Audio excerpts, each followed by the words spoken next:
आज मी तुम्हाला शिळ्या चपातीपासून घरचा पिझ्झा बनवून दाखवणार आहे. साहित्य: चीज, मेयोनीज, तूप, काळं मीठ, शेजवान चटणी, हे घरी बनवलेली चायनीजची चटणी नंतर मी तुम्हाला सांगेन, आणि सॉस, कोथिंबीर, डाळिंब, कांदा, टोमॅटो, पुदिन्याची चटणी, बीट आणि शिळी चपाती. आता प्रथम मी तुम्हाला चटणी टाकणार आहे, चायनीजची चटणी त्याच्यामध्ये. नंतर सॉस घालणार आहे.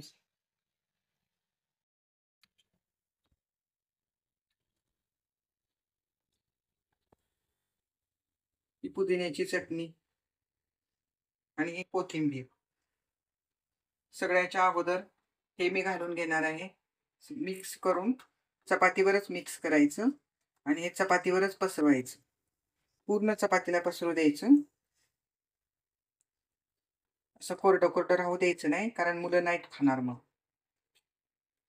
त्याची टेस्ट आली पाहिजे याची.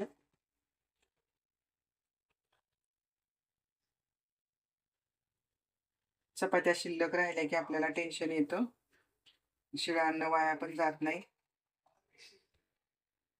हे असं सगळं मिक्स करून घेतलेलं आहे. ही कोथिंबीर मी याच्यामध्ये का घातली तर ते खाली पडत नाही.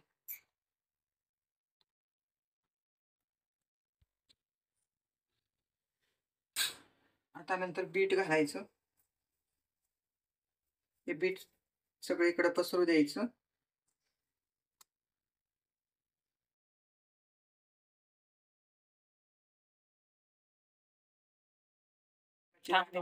नंतर डाळिंबाचे दाणे घालायचे. आवडीला असे टाका, प्रत्येकाच्या आवडीनुसार. नंतर कांदा घालायचा. नंतर टोमॅटो घालायचं. तुम्ही ह्यामध्ये गाजर घालू शकता, शिमला मिरची घालू शकता, प्रत्येकाच्या आवडीनुसार.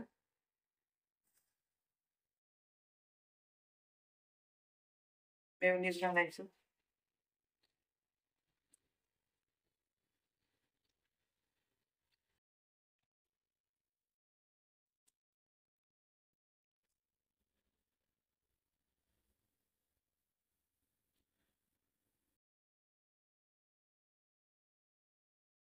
शेजवान चटणी घालायची थोडी थोडी. पहिली मी घातलेली आहे बनवलेली घरी, ती विकत आणलेली आहे म्हणून थोडीशी घालते. मुलांना बाहेरचं जरा आवडतं.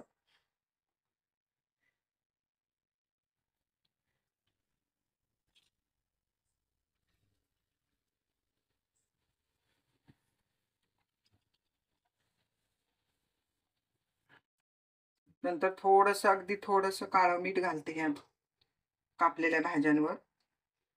जास्त नाही घालायचं, थोडंसं घालायचं.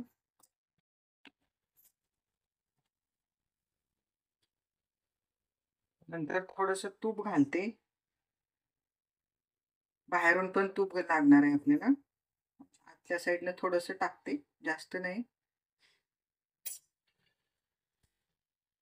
तर चीज घालते वरून मी.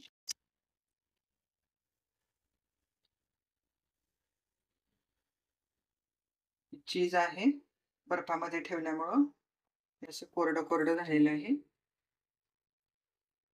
बाहेरचा पिझ्झा खाण्याची आठवण नाही होणार मुलांना घरचा पिझ्झा खाल्ल्यानंतर. चपाती पण आपली कामी लागते. अन्न वाया जात नाही. हा तयार पिझ्झा. आता असा हा रोल बनवायचा. आता मी रोल बनवणार आणि रोल बनवल्यानंतर टूथपिक लावायची. नसेल आपल्याकडे टूथपिक तर आपला साधा धागा गुंडाळायचा, कारण तो रोल सुटणार नाही म्हणून धागा गुंडाळायचा त्याला. नंतर पॅनवर ठेवायचा, गॅस स्लो ठेवायचा. त्यावर साईडनी थोडं थोडं करत तूप घालायचं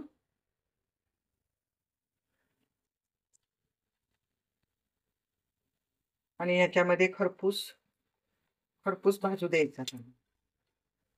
खूप पौष्टिक लागतो, खायला सुंदर लागतो. हा चव छान वाटते याची.